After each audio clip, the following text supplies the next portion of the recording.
آپ نے فرمایا کہ جلسے میں آ کر زہد پیدا کرو. اور زہد کیا چیز ہے؟ اس کے معنی آپ کے سامنے پیش کرتا ہوں.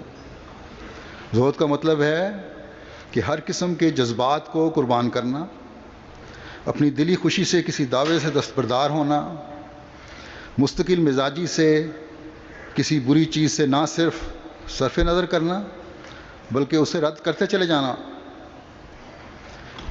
دنیا کی خواہش نہ کرنا، اور اللہ تعالیٰ کی رضا کے حصول کے لیے بعض باتوں سے بچنا جن سے اس نے بچنے کا اللہ تعالیٰ نے حکم دیا ہے، اور نیکیوں کو اختیار کرنا، اپنے معاملے خدا تعالیٰ پر چھوڑنا اور صرف اللہ تعالیٰ کی ذات کو ہی اپنا مقصود بنا لینا. حضرت مسیح موعود علیہ الصلوۃ والسلام نے اسے ایک لفظ میں ہماری اصلاح کے لیے اس خزانے کو بند کر دیا ہے جو اگر ہماری زندگی کا حصہ بن جائے تو ہماری دنیا بھی سنور جائے اور دین بھی سنور جائے. اب زہد کے معنوں سے بظاہر یہ لگتا ہے کہ دنیا میں کوئی دلچسپی ہی نہ ہو، لیکن حضرت صلی اللہ علیہ وسلم کا یہ بھی ارشاد ہے کہ اسلام میں رہبانیت نہیں ہے.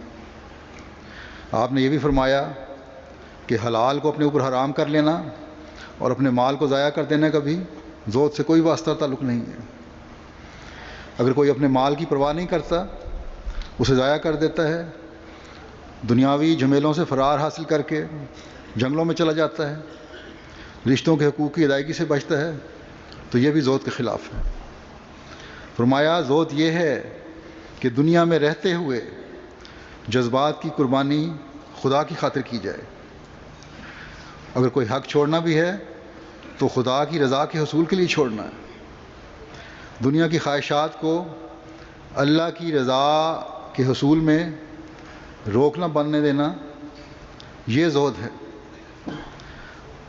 دولت کو دین کی سربلندی کے لیے خرچ کرنا اور حقوق العباد کے لیے خرچ کرنا، یہ زہد ہے. اگر دولت کمائے گا ہی نہیں تو دین اور حقوق العباد کے لیے یہ خرچ کس طرح کرے گا؟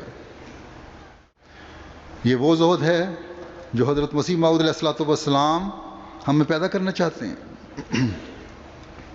یہ وہ زہد ہے جو اسلام ہمیں سکھاتا ہے.